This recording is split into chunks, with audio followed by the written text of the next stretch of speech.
Imagine losing your family over a vote. This is the story of a woman whose decision to support Trump led her family to cut all ties. The internet exploded with reaction, some defending her, others criticizing her.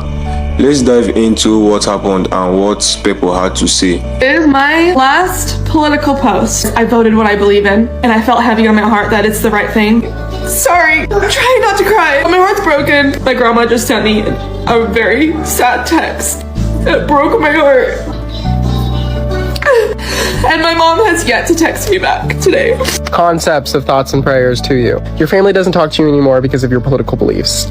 Oh no. I tried to see where you were coming from. Maybe you're close to your family, that's unfortunate. Imagine how it feels for people like me whose family thinks that they shouldn't exist or they're an abomination and that the law should dictate that way. Imagine how it feels to have your family disregard the validity of your existence because they don't agree with who you are. Imagine how people like me feel when their art is being banned state by state because of some negative rhetoric that has... Oh, it's a crazy day when grandma is more progressive than you. A woman that probably was alive during the time where it was okay to be racist, when it was okay to be misogynistic, when it was okay for division. This woman is more progressive than you. No, because I want you to hear me when I say with my full fucking chest, if you voted for Donald Trump, I want you out of my life. Because at a base level, I don't care for friends. I don't care for family, because if I'm going into a future where interracial marriage is even up for debate, I don't want you at my wedding. I don't want you there. If I travel out of state while on my period and my blood condition causes me to start hemorrhaging, and I happen to be in a state where women's health care is so strictly regulated that doctors feel like they can't interfere because any period-related bleeding could be a pregnancy and there's no interfering in that, and I bleed out and die because of the laws that are going to be left up to states' decisions, I don't want you at my funeral. If the Department of Education is defunded and my children can't go to school unless it's at a private institution that we cannot afford, and there's no way to get any assistance in affording this, I don't want you in my kids' lives. And that's just the beginning of it. So honestly, truly, if you voted for Trump, get out of my life. So I recently saw a video where a Kamala Harris supporter told her parents who voted for Donald Trump that they cannot see her or their grandchildren during this holiday season because the grandparents chose to vote for Donald Trump instead of voting for Kamala Harris. And for those of you out there who may be experiencing the same thing from your family, friends, and loved ones, I understand exactly how you feel. I lost my father when I was 16 years old. So everyone in my family tends to gather either over my mother's house or over somebody else's house in the family. But this year, I honestly do not know if I will be welcome at anyone's table for the holidays. And I'm okay with that because I made up in my mind that I am going to be true to myself. I accept Kamala Harris supporters for who they are and don't require them to change. So I don't want to be around people who require me to change in order for me to enjoy their company. If I am not welcome at anyone's table this year, I will be okay, because I would rather be myself than to sell out a piece of who I am to enjoy somebody else's company. I've also had other relatives scream at me at the top of their lungs because I supported Donald Trump. Never once have I brought up the topic of politics with anyone in my family or tried to change anyone's mind. But they are the ones who always bring it up and who are always trying to change my mind. Only imagine how hard it must be for a grandparent not to be able to see their grandchildren during the holiday season. But if you're going through anything like that, just praying that God would bless you and strengthen you. But I'm also praying that God would touch the hearts of these Kamala Harris supporters who are doing this, who are cutting off relationships with lifelong friends, family members, just because they didn't do what you wanted them to do. People think they're winning. But anytime you separate grandchildren from their grandparents, that's a losing battle. Anytime you're willing to tear apart families, that's a losing battle. And that reveals the condition of your heart. Are you people really cutting off your best friends? You know how many people have wrote under my comments that they cut off that they've been cut off by friends or relatives because of who they voted for? Are you serious? So the person that you grew up with, the person that helped you through trials and tribulations and went through things with you, you're cutting them off over who they voted for? Then you want to talk about democracy? This is the United States of America. We have the right to vote for who we want to vote for. But then you same people have to say we should be able to love who we want to love. We should be able to love gays. We should be able to love if we're gay or whatever. We should be able to but I can't vote for the person based off me and my family because you don't like them, because you think they're the devil. The left are intolerant, and you're showing, you leftist Democrats, that you are completely intolerant of other people's beliefs and what they believe. Chicken do y'all think is the best? Is it Popeyes? Is it Church's? Is it Bojangles? Is it KFC? Blech.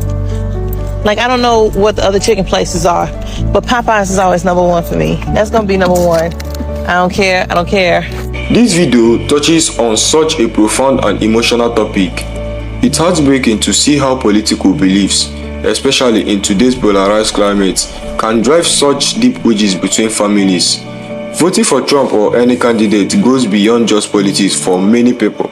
It becomes a reflection of values, ideology, and personal beliefs.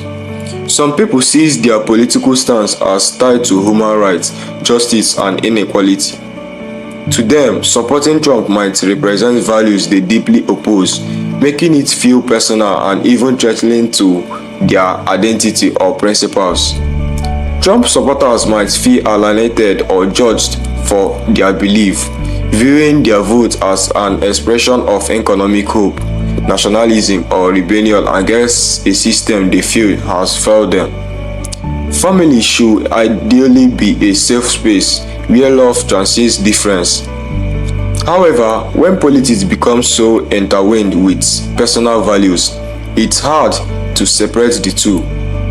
Cutting off families is never an easy decision. It often comes from a place of hurt, betrayal, or the need to protect one's mental health. This story about this lady and her family raises complex and emotional issues that go far beyond a single vote. It's a powerful example of how polarized our society has become, where even family bonds can be served over political disagreements. While it's easy to pick sides, we should pause and reflect on the deeper implications of such a fallout. This lady's vote represents her exercising her democratic rights and choosing a candidate she believed would bring positive change. Voting at its core is a personal decision based on one's values, priority, and life experience. This lady should be commended for having the courage to stand by her convictions, even knowing it might create tension with her family. No one should feel afraid or ashamed to participate in the democratic process. On the other hand, it's common for families to feel hurt or betrayed when someone's political choices seems to conflict with shared values or the collective identity of the group. For this lady's family, her vote for Trump may have symbolized something larger, a rejection of their beliefs or support for policies they strongly oppose. That doesn't excuse cutting her off, but it helps explain why emotion ran so high. What's really heartbreaking is the lack of communication and understanding on both sides. In a healthier dynamic, this lady's family could have expressed their feelings without alienating her, and this lady could have made an effort to explain her decision in a way that emphasized common ground rather than division. Instead, the situation escalated into silence and estrangement, leaving everyone worse off. The reaction from the public only adds to the complexity. Some people applaud the lady for standing firm, while others harshly criticize her for not considering her family's feeling. And the truth is, both perspectives have merit. This isn't just about politics, it's about how we navigate relationships when our core beliefs clash. Untimely, stories like this lady's own should remind us of the importance of empathy and dialogue. Families are supposed to be our safe haven, the people we turn to in times of need. Allowing political difference to destroy those bonds is a tragic consequence of the current climate. We must ask ourselves, is being right more important than maintaining love and connection? Each time we learn how to disagree without becoming enemies, instead of letting politics tear us apart, let us use these moments to understand each other better, because at the end of the day, we are all human and we all want to feel heard and valued. Alright, thank you for watching. We did love to hear your thoughts. So please share your opinion. Don't forget to like, subscribe and share.